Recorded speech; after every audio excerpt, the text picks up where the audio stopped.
Sorry, I was gonna Well, do like a little intro thing, but no, okay, you go do ahead. your You go intro. This is already the intro now. Hello. We're Hello. it's televised, the TV movie story. You know that. You clicked on the podcast. This week we are closing out our month of randomly chosen TV movies with another good one. Welcome Home, Johnny Bristol from 1972. Yes, this was such a weird surprise, but it stars Martin Landau, Jane Alexander, Brock Peters, Martin Sheen, a whole bunch of people. But Martin Landau is Johnny Bristol, who's this like a POW in Vietnam. He keeps telling his co-captors about or co-captives about his hometown of Charles, Vermont, and he comforts him, it comforts them. And then when it gets released after 2 years, he tells these same stories to the people in his army hospital, tells them all about his hometown, Charles, Vermont.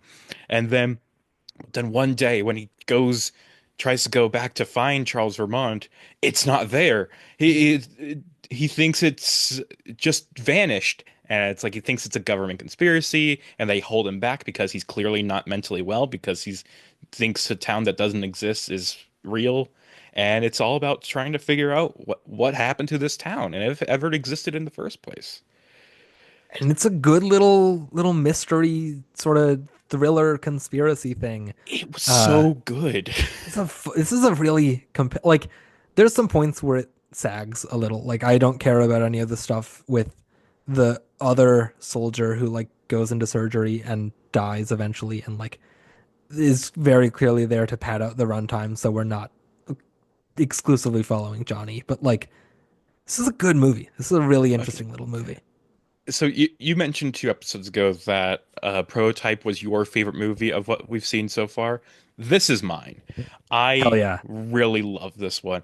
And already it's like I disagree that that second plot about the other person is irrelevant because it's like it's something that it emphasis because he's been stuck in that hospital for like so long, and he's just been and it's just like he fucking hates being there, and he's using Charles, Vermont as the same way that Johnny is using it as a way to like comfort himself in his existence. Like he's seeing visions of it out the window and stuff, of and like it's something to comfort him in his last moments, and it's like Yeah, no, I'm not saying it's like God, I totally like it doesn't make sense in the movie. I just didn't need as much time spent on it personally. But like no, I totally get that. I totally yeah, get what it the purpose it serves in the narrative and it's fine. It's just it wasn't as interesting to me as all the like I get you. the mystery element of like what really happened with Charles Vermont and is Johnny Bristol crazy or is there a like a larger conspiracy at play? And spoiler alert, there's not a conspiracy. It's a he made it It's a up. trauma thing. It's a trauma response. That like we get more information about near the end as Brock Peters sort of like uh tells the Drugs him up and then gets it out of him. is and then like sort of relays it back to him of like, well, here's all the stuff that you said. Here's all the truth of the matter. Here's what happened with your parents and everything. And then, Johnny tells the ultimate story of it. But Mhm. no, it's a real interesting little movie here.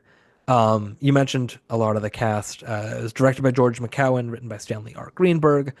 Other people that get like notable billing here: Pat O'Brien, Forrest Tucker, Mona Freeman. Broadcast January 30th, 1972 on CBS. So like still while the Vietnam War is going on for like another 3 years. Like this is not some after the fact like look back on how our prisoners like dealt with PTSD. Like this is still in the thick of it doing that, which is commendable. Yeah. Uh, Other things broadcast that night on ABC, an episode of The FBI, on NBC, Wonderful World of Disney, and also the Jimmy Stewart Show. Nice.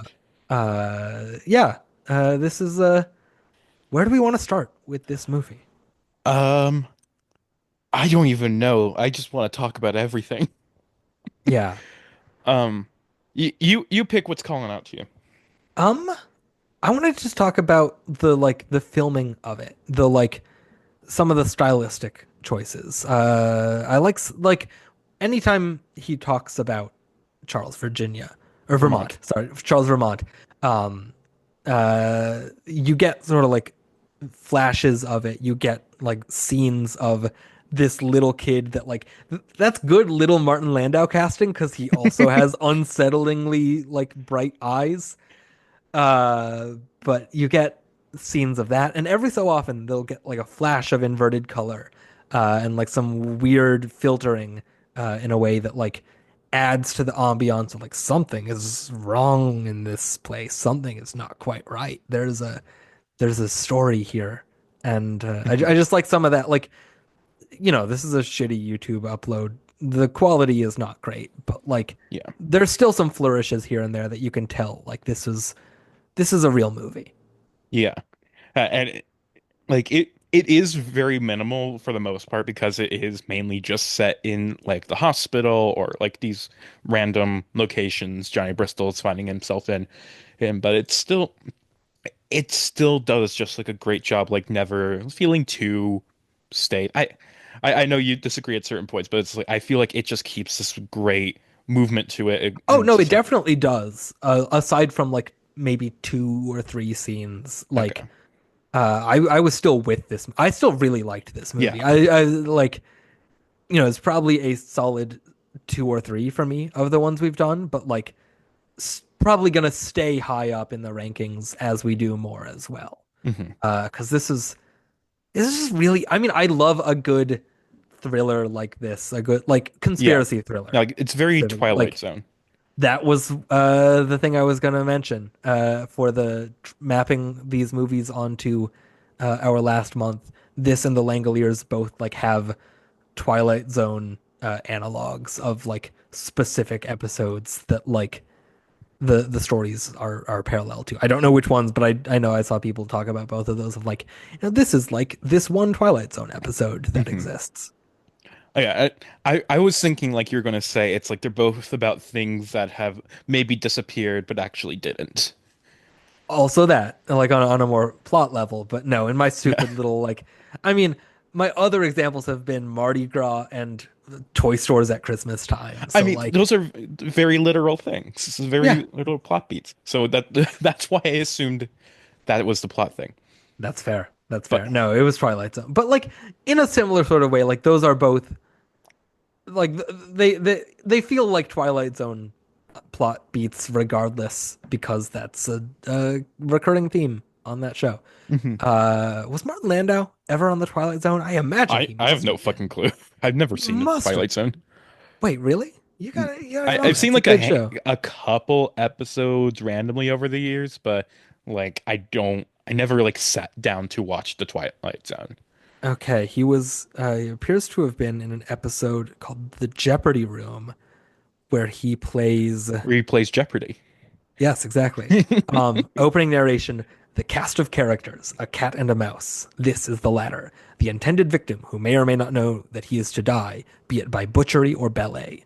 His name is Major Ivan Kutchenko. He has, if events go to a certain plans, perhaps 3 or 4 more hours of living, but an ignorance shared by both himself and his executioner is of the fact that both of them have taken the first step into the Twilight Zone, where he also plays an escaped political prisoner. Good, He, good for you, he's Martin also in Landau. one called Mr. Denton on Doomsday.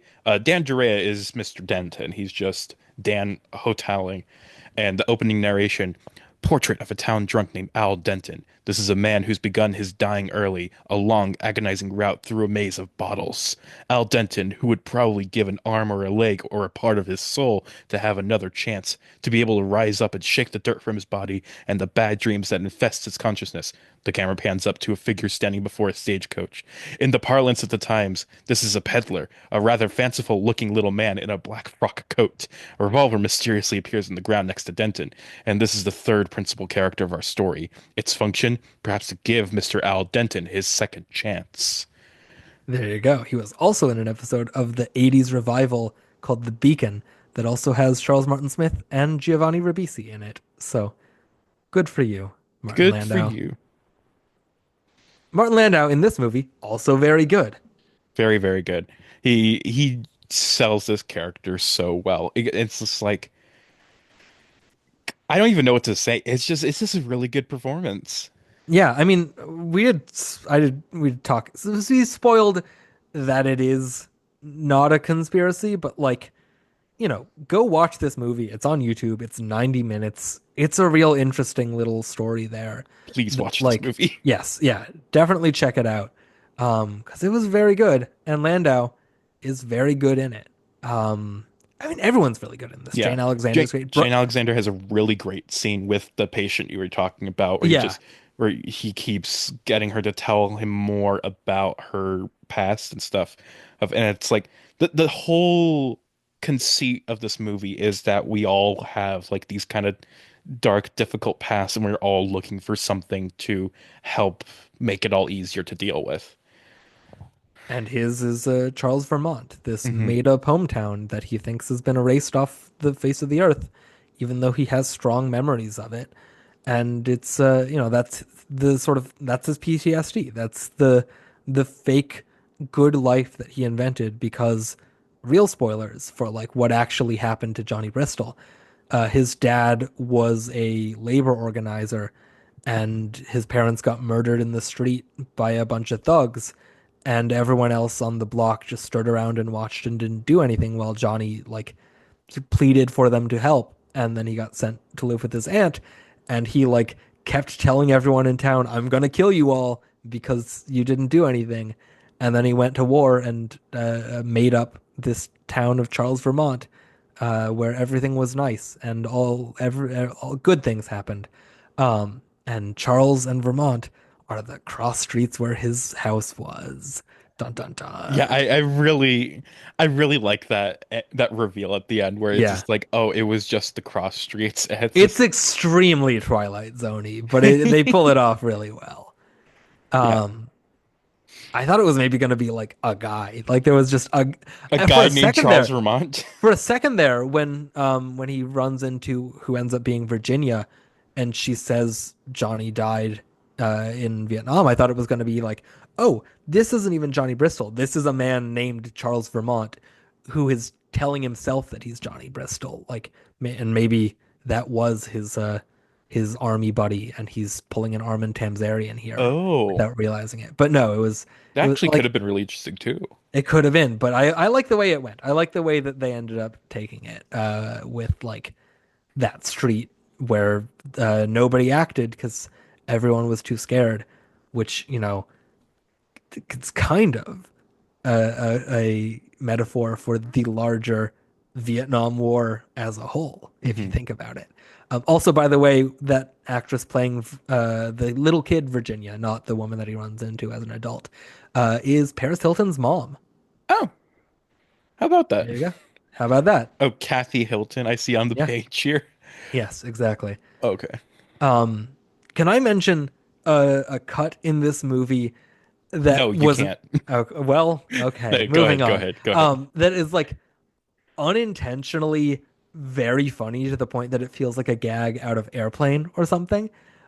So when he and Jane Alexander go to the club, uh, you see like it's cutting between the two of them like making eyes at each other, and it seems like they're like locking eyes across the room and like you know just sort of looking at each other and having a connection, and then it cuts to a wide shot and they're sitting at the same table and they're just like a foot away from each other, but it so looks like they're like noticing each other and like, oh, let's, are we doing this? Are we like, hey, stranger, all this stuff? And then, no, they're just sitting at a table together.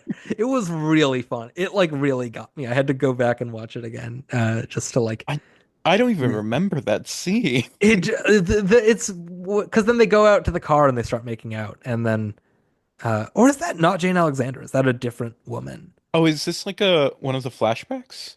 No, it's like a current day thing, I'm Oh, pretty sure. I don't know. Uh, it might not have been Jane Alexander. It might have been a different actress. But either way, there's a scene where he goes out to a club before they start like actually dating. It's after it must have been someone else because she like rejects him and is like, oh, go find another girl. I don't date patients. So it must have been him going to make out with just some other lady that just looks a lot like Jane Alexander, as it turns out. But no, no, I for whatever reason, that cut really got me. It was Mhm. very funny. It wasn't supposed to be. It wasn't like a joke, but it just I thought it was a very funny little Mhm. moment there. Another really great part of this movie, I think, is Brock Peters. Yes. I always love seeing him in things. Like he's really great in I think it's the L-shaped room as well. Yeah. Yes. Yeah. The Um, pawnbroker, where he's yes. the like big bad landlord, whatever's Yes. going on there. And of course, like To Kill a Mockingbird as Well, yes. well. Yeah.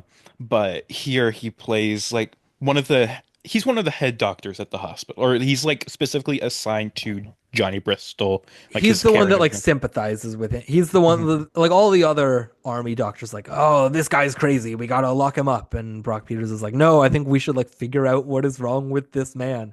No, I Yes. always love like one of those actors that did not get the career that you would like want him to because he's just so good and like he has, iconic roles, but he never broke out into being like a major movie actor in a way that he very clearly had the chops for, Hmm. which Yeah. is a shame. But no, yeah, always love seeing him pop up in things, and he was a real welcome presence in this movie. Yeah, and it's just like after Bristol first realizes that like uh Charles Vermont has disappeared, it's like Brock Peters is like interviewing him about the things, and it's like there's this one little thing I like. It's for the record, what's the name of the orphanage? How about your aunt? Who was the recruiting sergeant? Show me Charles Vermont. Take me down the streets. Introduce me to your folks. Tell me about your friends. Take me there, and I promise I can get you home. For some reason, that line just really stuck out to me. Um, Yeah, and of course, we mentioned the scene at the end where he like helps Bristol like realize what actually happened like in Philadelphia and everything. And like those are both just really great scenes for him. Like it's very like he's not doing this big performance or anything, but it's like this great understated work. yeah, it's exactly what you need that character to be, and he just like he really delivers on the character. Mhm. I had something else I wanted to mention going off from that, but now I can't remember what. But something you said there triggered something. Was it the quote I Oh said? no, it was about the people. The when he does end up meeting the apple cart lady, Yes. Oh, yes. which has a moment that like is really effective and makes no sense once you know the ending of the movie, where he's like, "Oh, it's me, Johnny Bristol.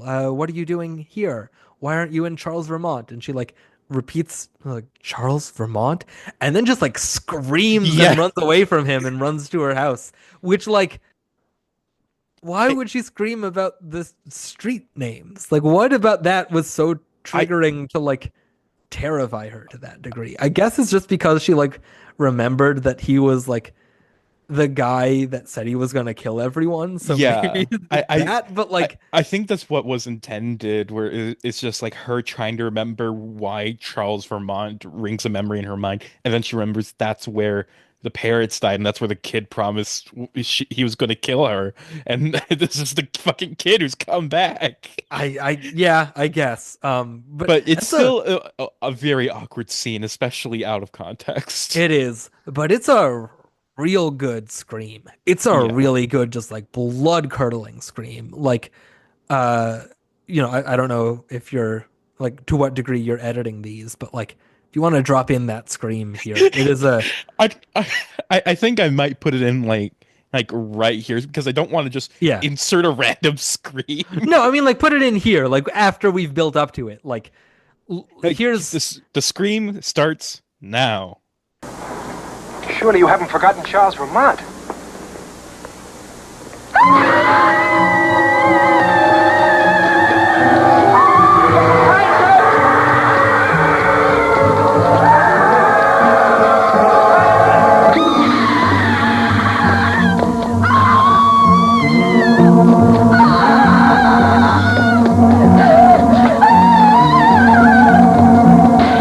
And then if I forget to put it in, there will be nothing there. But if I remembered it, there will be a scream there.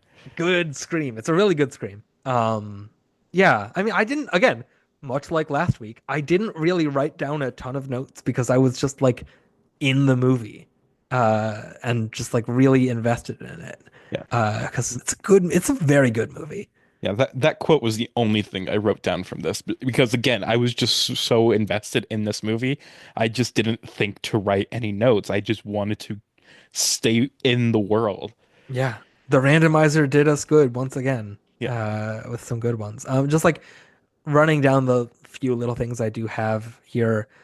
Jane Alexander kind of looks like Kristen Milioti. A Uh, little, yeah. the scene where Johnny's breakout plan is like curling up on the ground and getting the orderlies to like check on him, and then he rolls over and he has a gun and just like steals their clothes and wheels his friend out, pretending to be an orderly. I like that that's his big breakout plan is what if I just get a gun? And it It works. works. He breaks out. He goes to the orphanage and pretends to be a friend of Johnny Bristol. Asks like, "Oh, he was my friend back in the war and he died and I promised I'd go to his hometown. So what was his hometown? Go to the files, find it, please tell me. Tell me where he's from. Let me see those." And then he breaks in at night and Virginia has become a nun and Mhm. further muddies his story of what are you talking about? There's no Charles Vermont. You're Johnny Bristol. Um, Yeah, it's also that scene, like I think that is more weird than the woman screaming on the street because it's like I feel like she's understood at this point that like Johnny isn't going to kill her, but at the same time, she still just hits the fucking emergency alarm. It's just I thought like, he hits it. no, she hits it. No, that's a totally different scene. That's when he's still in the office. He hits the alarm because he has a panic attack, remembering the nun like beating him with a yardstick, and he's like, "Hey, look away for a second," and he hits the I alarm, and the I'm alarm talking goes off. about I the thought, the ending. It, does like the alarm go off a second time? Because yeah, she hits the oh, alarm and he has to like run out. I did not remember that somehow. Yeah, but I was it's like conflating those two scenes. Oh well.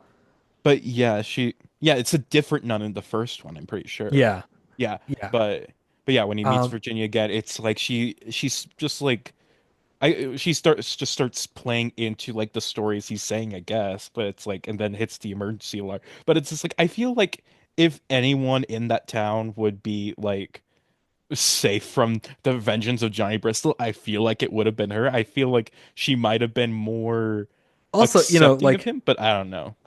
everyone in this town lucked out by virtue of Johnny Bristol forgetting his vengeance. Like, I want to see Welcome Home Johnny Bristol too, where now that he has remembered all this, he does go around and actually starts killing everyone. Like, well, I swore my revenge, and now I remember my revenge. So It, bye bye everybody. it's I'm like actually I gotta it, murder everyone in Philadelphia. it's like it's a wonderful life killing spree ending. There you go. Um, Oh, Martin Sheen is one of the other soldiers in the ward.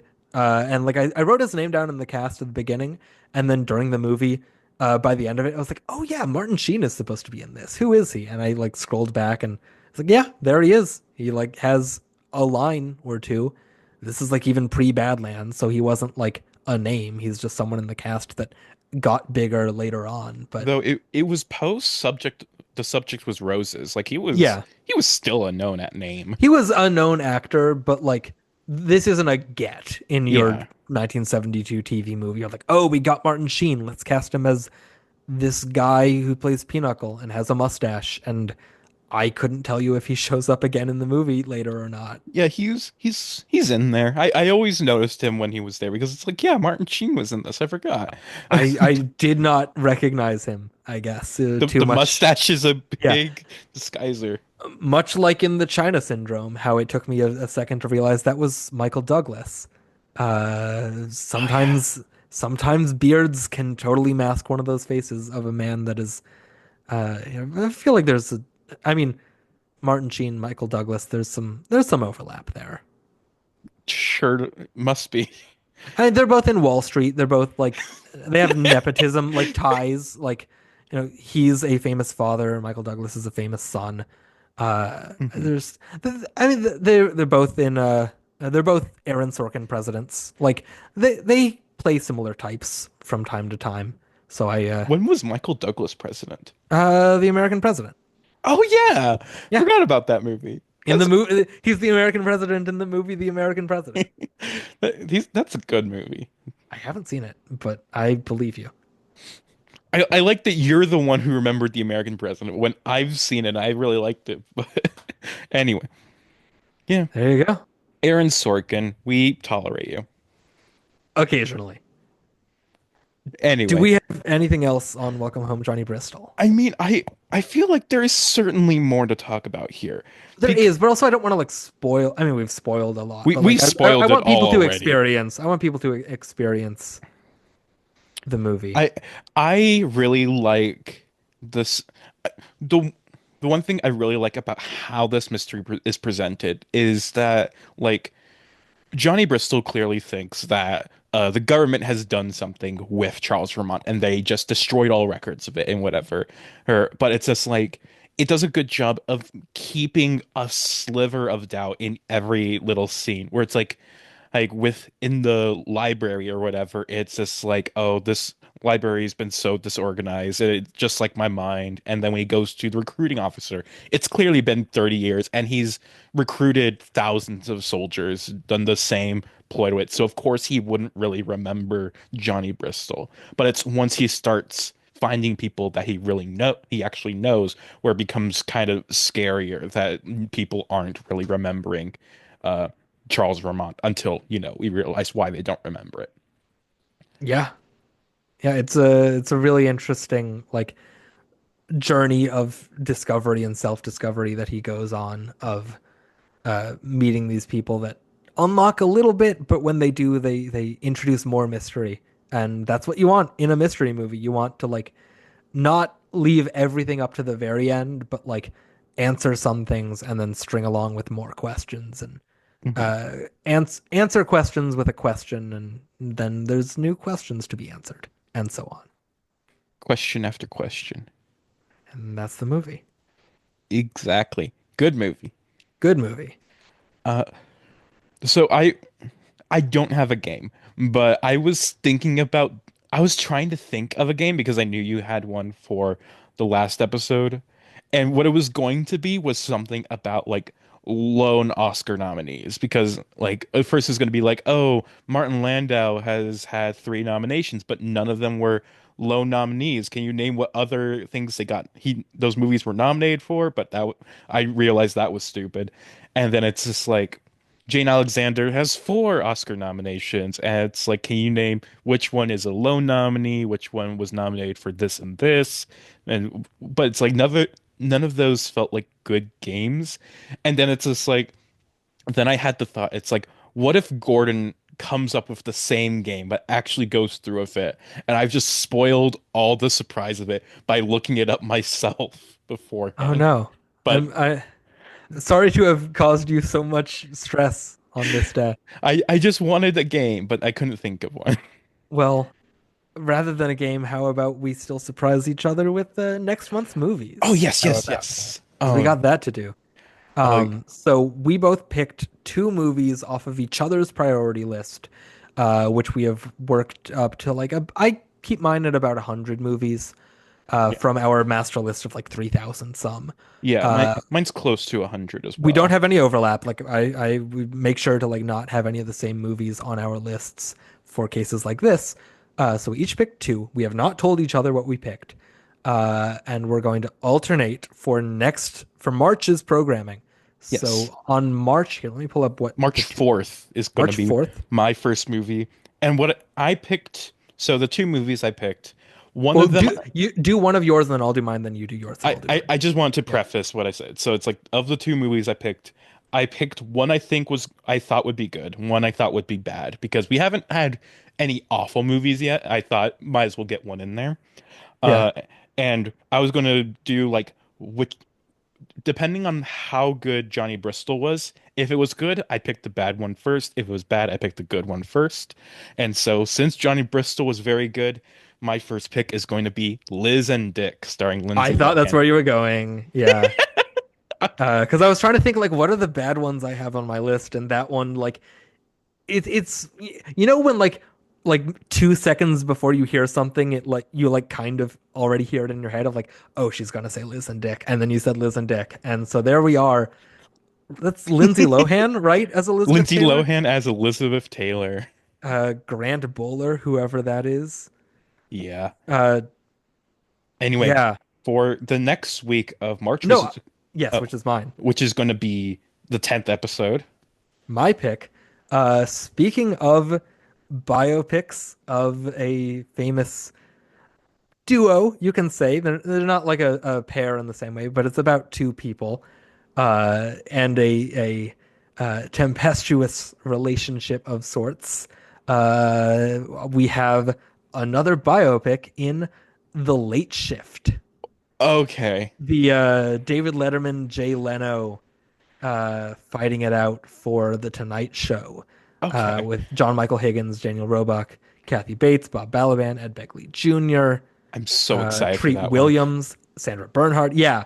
No, this is one that like so there was another one that I had picked up first to be one of the two that I did some digging and couldn't find anywhere. So maybe we'll have to like I didn't want to like message you like, "Hey, can you look for this movie?" Because then that would spoil it. But like maybe later on we can do some further digging to try to find that one. But no, The Late Shift is our 10th episode here.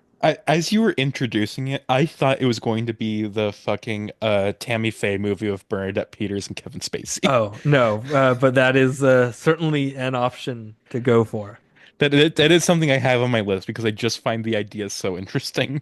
Yeah. But anyway, that's So episode 11 for for our third the week, 18th, March March 18th. 18th. I have Dark Knight of the Scarecrow starring Hell Charles yeah. Durning. I have no idea what this movie is, but reading the plot, I am so excited. A slasher movie with a scarecrow. It's just like a guy dies and comes back to life and gets vengeance on the people who killed him or whatever. I don't know, but it sounds amazing. The only thing I know about it specifically is I like the first place I heard of it was some post on Facebook that showed up of like a, like Gen X nostalgia, but it was like, what is a movie that you watched on TV as a kid that scared the shit out of you? And Dark Knight of the Scarecrow apparently is like was like a big like you know not quite a kids movie, but like it was on TV around Halloween and kids watched it and it was a big like generational nightmare fuel. So I'm very excited to check this one out. And also, you've accidentally programmed a little bit of back-to-back actor pairing because for the next week, for the 25th, uh, this is a movie, this is a sequel, a made-for-TV sequel to a movie that I just watched in the theater that was programmed as for the cinema where I volunteer on campus. One of the series we're programming is a remakes thing. So it was uh, Chasing Amy and then Chasing Amy were part of the series, and the other two in the series were the short film The Sitter and its remake, if you can call it that, When a Stranger Calls. So for the 25th, we are doing When a Stranger Calls Back. Oh my Poster God. of which is Carol Kane holding a gun, pointing it at a shadowy figure. Carol Kane coming back, Charles Durning, doubling up on Charles Durning. Uh, yeah, we are doing When a Stranger Calls Back from I 1993. I love that like for my my was it my first or second episode of your podcast of your Lone It Ask was no the third, I was thought, because the first one was Marathon Man, that which was like my okay. second I episode. I'm pretty sure then my second episode was Best Little Whorehouse in Texas, That tracks, yeah. which is Charles Durning, and now we get a Charles Durning double on this show. And it's just like he's following us. He is my podcast patron or our podcast patron saint. There you go.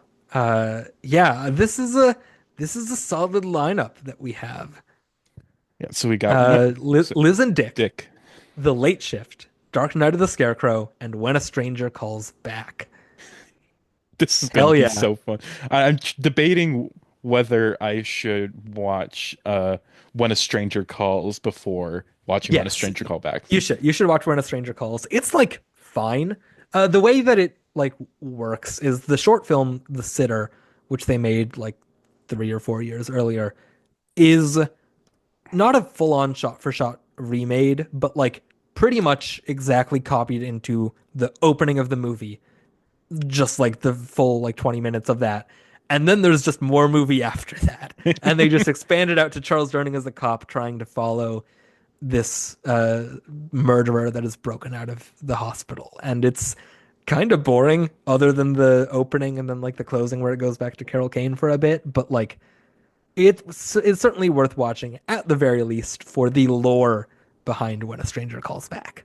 Okay, so I part of me was thinking like maybe we should do a thing where this like one person watches it, one person doesn't. But if you're telling me I should watch the first one to get the context, I will. Yeah, at the very I mean I don't know how much is carried over into When a Stranger Calls Back, but like it's worth watching. There's some good stuff in there.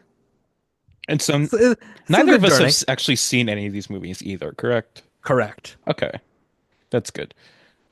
Yeah, it's like we so far we haven't, at least for me, I haven't seen any of the movies we've done prior Neither to have when. I. Okay, No. awesome. That's great. Yeah. But yeah, So there we go. thank you for listening, everybody. Get excited for Liz and Dick next week. Yes.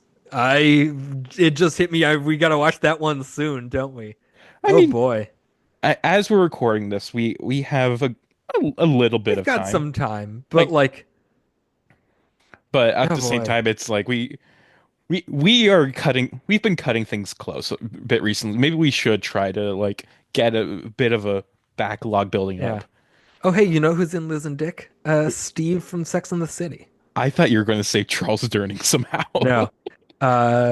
Also Creed Bratton. Sure. Yes. Oh my God, I forgot that. Playing Daryl F. Zanuck?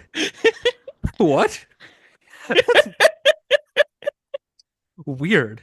Oh my God. Why? I forgot that like half the cast of The Office just has their real name as their character. Yeah, for whatever reason. Anyway, that's our episode. That concludes our second month of this podcast. Thank you for sticking with it this far. If you have, I mean, if you haven't, you're not listening to this, so like, no thank you to you. But that will do it for this episode. Thank you all for listening. Bye bye.